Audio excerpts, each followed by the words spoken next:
નમસ્કાર આંગણવાડી કર્મચારી બહેનો, સ્વાગત છે તમારું આપણી આ યુટ્યુબ ચેનલમાં જેનું નામ છે ગુજરાતી જીકેની જમાવટ।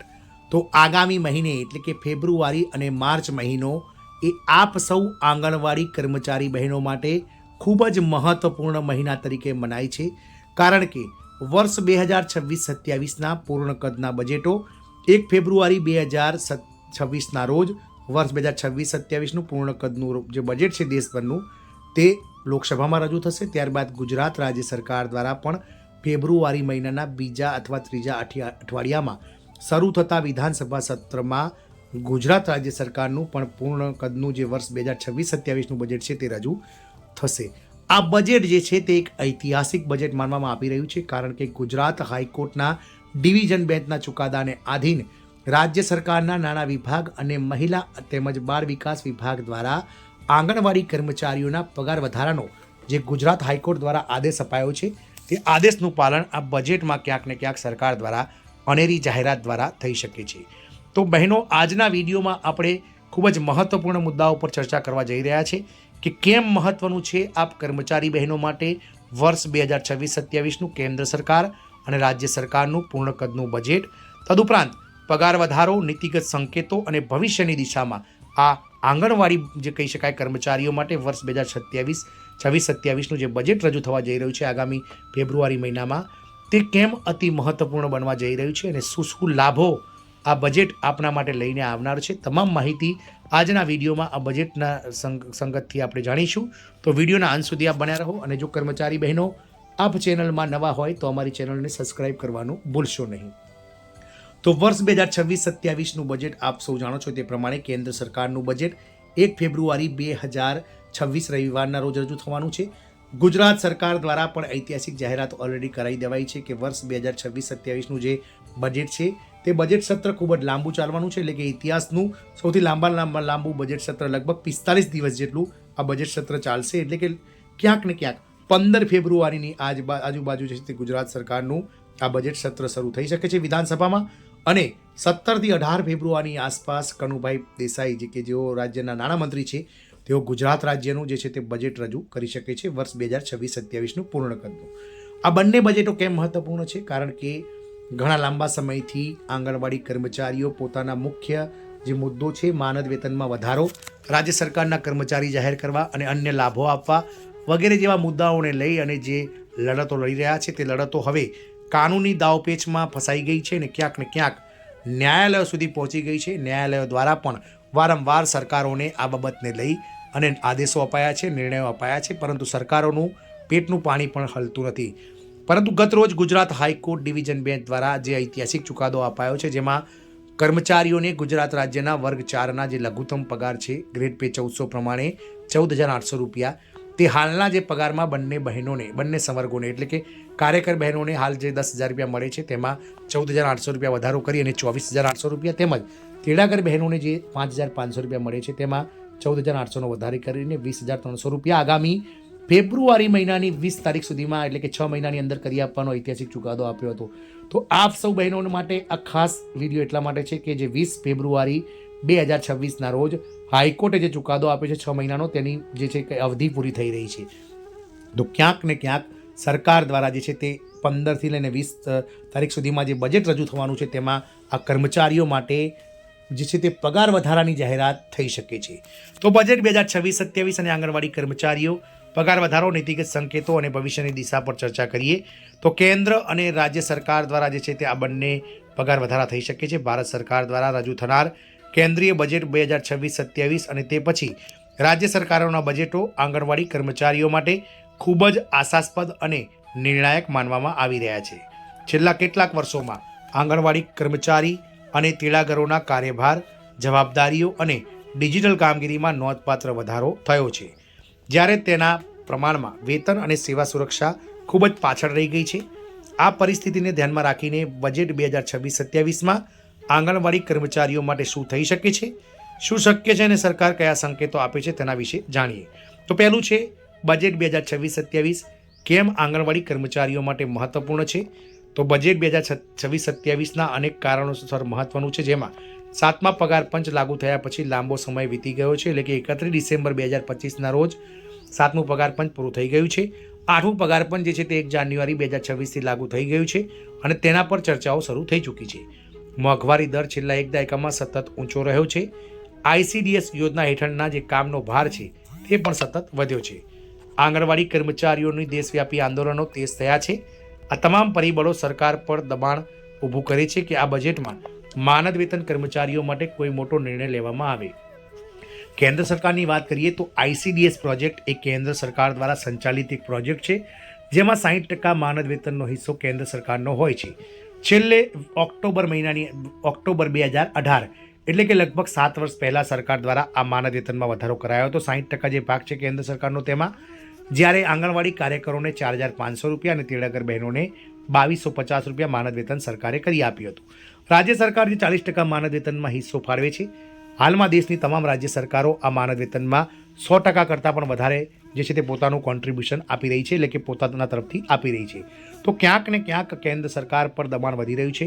ગતરોજ આપણે જાણ્યું તે પ્રમાણે શિયાળુ સત્રમાં રાજ્યસભામાં કોંગ્રેસના જે ભૂતપૂર્વ અધ્યક્ષ અને હાલમાં જે કહી શકાય કે વરિષ્ઠ નેતા એવા શ્રીમતી સોનિયા ગાંધી દ્વારા પણ આ સરકારને કહેવામાં આવ્યું છે કે સરકારે 7 વર્ષમાં આ કર્મચારીઓના પગાર વધારાનો જે છે તે 1 પણ રૂપિયાનો વધારો કર્યો નથી અને તેમના પર સતત કાર્યનો બોજ વધાર્યો છે. તો ક્યાંક ને ક્યાંક સરકાર દ્વારા કહી શકાય કે આ બંને જે સંવર્ગો છે, આશા વર્કર બહેનો છે કે પછી આંગણવાડી કર્મચારીઓ છે, તેમના માનદ વેતનમાં 7 વર્ષ બાદ બમણો વધારો કરવો જોઈએ. તો સરકાર ક્યાંક ને ક્યાંક જે રીતે વિપક્ષનું દબાણ બની રહ્યું છે, જે રીતે સાંસદો દ્વારા રજૂઆતો થઈ રહી છે અને 7 વર્ષ કરતાં વધારે સમય વીત્યો છે અને મોંઘવારી વધી છે, તેને ધ્યાનમાં રાખીને કેન્દ્ર સરકારનું જે બજેટ રજૂ થવાનું છે 1 તારીખે, તેમાં આ કર્મચારીઓ માટે જે છે તે પોતાનું જે માનદ વેતનમાં જે કોન્ટ્રીબ્યુશન છે 60% પ્રમાણે તે ડબલ કરી શકે છે. એટલે કે આંગણવાડી કાર્યકરોને કેન્દ્ર સરકાર દ્વારા હાલમાં જે 4,500 રૂપિયા મળે છે તે 9,000 થઈ શકે છે અને તેડાગર બહેનોને જે 2,250 મળે છે તે લગભગ 4,500 રૂપિયા જેવું થઈ શકે છે. કેન્દ્રીય બજેટ અને ICDS ફંડિંગ શું છે અને શું બદલાશે? તો આંગણવાડી વ્યવસ્થા માટે ઇન્ટરગ્રેટેડ ચાઇલ્ડ ડેવલપમેન્ટ સર્વિસ ICDS યોજના હેઠળ ચાલે છે, જેનું ફંડિંગ કેન્દ્ર અને રાજ્ય સરકાર દ્વારા સંયુક્ત રીતે થાય છે. અત્યાર સુધીની સ્થિતિની વાત કરીએ તો કેન્દ્ર સરકાર માનદ વેતનમાં આંશિક વધારો કરે છે. રાજ્ય સરકારો પોતાની ક્ષમતા મુજબ વધારાનો જે છે તે ઉપરનો ભાગ ચૂકવે છે. કોઈ રાષ્ટ્રીય ન્યૂનતમ વેતન ધોરણ લાગુ નથી. બજેટ 2026-27ના સંભવિત ફેરફારોની વાત કરીએ તો ICDS વિભાગ માટે કુલ ફાળવણી જે કરવામાં આવે છે તેમાં વધારો થઈ શકે છે. માનદ વેતન માટે અલગથી એડ બનાવવાની શક્યતા છે. ડિજિટલ કામ માટે વિશેષ ભથ્થું પણ સરકાર આપી શકે છે અને તાલીમ અને ક્ષમતા વર્ધન માટે પણ ફંડ આપી શકે છે. જો ICDS બજેટમાં નોંધપાત્ર વધારો થાય તો તેનો સીધો લાભ આંગણવાડી કર્મચારીઓના વેતન પર પડશે. 8મા પગાર પંચની ચર્ચા અને આંગણવાડી કર્મચારીઓ, તો ભલે આંગણવાડી કર્મચારીઓ સીધા પગાર પંચ હેઠળ આવતા ન હોય, છતાં 7મા પગાર પંચ પછી મોંઘવારી સતત વધી રહી છે. નિયમિત કર્મચારીઓના પગારમાં પણ મોટો ઉછાળો થયો છે અને માનદ વેતન કર્મચારીઓ આનાથી પાછળ રહી ગયા છે. આ કારણે જ વર્ષ 2026-27માં 8મા પગાર પંચની તૈયારી સાથે દેશના આંગણવાડી કર્મચારી, આશા વર્કર બહેનો અને અન્ય વિભાગના માનદ વેતન કર્મચારીઓ માટે અલગ પેકેજ જાહેર થવાની સંભાવનાઓ વ્યક્ત કરવામાં આવી રહી છે. સંભવિત પગલાંની વાત કરીએ તો ફિટમેન્ટ ફેક્ટર આધારિત માનદ વેતન સુધારો થઈ શકે છે. DA સમકક્ષ મોંઘવારી ભથ્થું પણ આપી શકે છે સરકાર, અને વાર્ષિક વધારો જે છે એન્યુઅલ ઇન્ક્રીમેન્ટ તે પણ સરકાર દ્વારા જાહેરાત કરાઈ શકે છે. રાજ્ય બજેટ 2026-27 અને આંગણવાડી પગાર વધારા વિશે વાત કરીએ તો કેન્દ્રીય બજેટ પછી મોટાભાગની રાજ્ય સરકારો પોતાનું બજેટ વિધાનસભાઓમાં રજૂ કરે છે.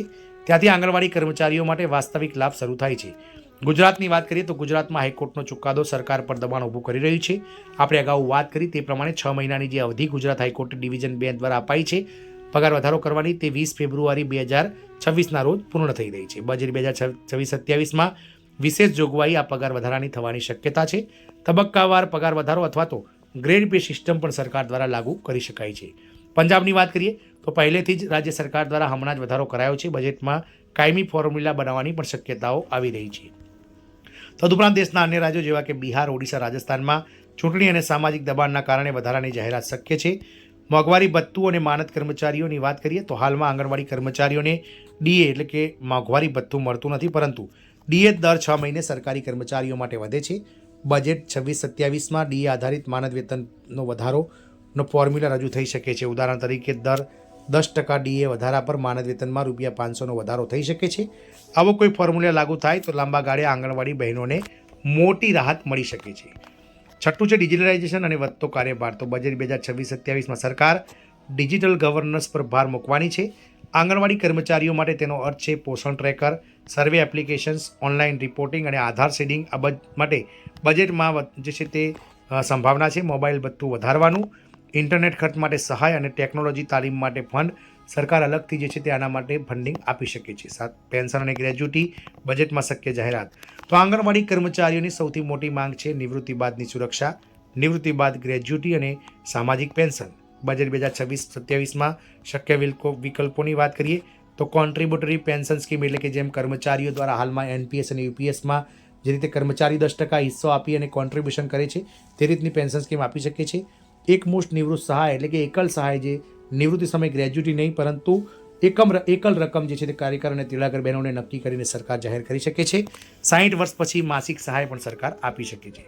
રાજકીય અને સામાજિક દબાણની વાત કરીએ તો દેશવ્યાપી સંઘો, હાઈકોર્ટ અને સુપ્રીમ કોર્ટના જે અલગ અલગ ચુકાદાઓ સામે જે કહી શકાય નિર્ણયો અને વિરોધ પક્ષોની માંગ, આ બધા પરિબળો બજેટમાં સરકારને કોઈ નક્કર સંકેત આપવા મજબૂર કરે છે. ભવિષ્યની સંભાવનાની પગાર રચનાની વાત કરીએ તો જો બજેટ 2026-27 અનુકૂળ રહ્યું તો આંગણવાડી કાર્યકર બહેનોને ઓછામાં ઓછું 15,000 લઈને 18,000 રૂપિયા પગાર અને તેડાગર બહેનો એટલે કે સહાયિકાઓને 10,000થી 12,000 રૂપિયા અલગ અલગ રાજ્યોમાં પગાર થઈ શકે છે. બજેટ 2026-27 આંગણવાડી કર્મચારીઓ માટે માત્ર નાણાકીય દસ્તાવેજ નહીં હોય પરંતુ માન્યતા અને તેમના સન્માનનો માપદંડ સાબિત થઈ શકે છે. જો સરકાર માનદ વેતન કર્મચારીઓની ભૂમિકા સમજીને નીતિગત નિર્ણય લેશે તો આંગણવાડી વ્યવસ્થા વધુ મજબૂત બનશે અને દેશના ભવિષ્યને સીધો તેનો લાભ મળશે. આમ વર્ષ 2026-27નું જે બજેટ છે ભલે કેન્દ્ર સરકાર રજૂ કરે 1 ફેબ્રુઆરીએ કે વિવિધ રાજ્ય સરકારો ફેબ્રુઆરી અને માર્ચ મહિનામાં રજૂ કરશે, ક્યાંક ને ક્યાંક આ બજેટો આપ કર્મચારી બહેનો માટે આશાનું નવું કિરણ લઈને આવનાર છે. છેલ્લા 2 દાયકાથી આપ સૌ બહેનો જે રીતે તમારા માનદ વેતનમાં વધારો કરવાને લઈ અને વિવિધ જે પડતર માંગણીઓ છે અન્ય તે તમામ પડતર માંગણીઓને લઈ અને જે ઝઝૂમી રહ્યા છે, જે રીતે સરકારો સામે લડી રહ્યા છે, તે જોતાં હવે સરકારને પણ નમતું જોખવું પડશે તેવું લાગી રહ્યું છે. બીજી એક વાત છે કે આગામી વર્ષ 2026 અને 27માં ગુજરાત સહિત અનેક રાજ્યોમાં જે છે તે વિધાનસભાની ચૂંટણીઓ યોજાવા જઈ રહી છે. આપ સૌને જણાવી દઈએ કે ટૂંક જ સમયમાં એટલે કે એપ્રિલ-મેમાં અને આ વર્ષના અંત સુધીમાં 5 મોટા રાજ્યો જેવા કે પશ્ચિમ બંગાળ, કેરળ, તમિલનાડુ, ઓડિશા વગેરે જેવા રાજ્યોમાં જે છે તે ચૂંટણી યોજાવા જઈ રહી છે. ત્યારે આ ચૂંટણીને ધ્યાનમાં રાખીને પણ કેન્દ્ર સરકાર આ બજેટમાં 7 વર્ષ બાદ ફરીથી જે છે તે આ વધારો આપ બહેનો માટે કરી શકે છે. જે રીતે વિપક્ષે માંગ કરી છે ડબલ વેતનની, તે જોતાં એવું લાગી રહ્યું છે કે ડબલ વેતન વધશે. તો આ બજેટ આપ સૌ બહેનો માટે ખૂબ જ ઐતિહાસિક બનવાનું છે. તો આપ સૌ બહેનો આ બજેટની પર રાહ જોઈને બેસશો. જય હિન્દ, અસ્તુ.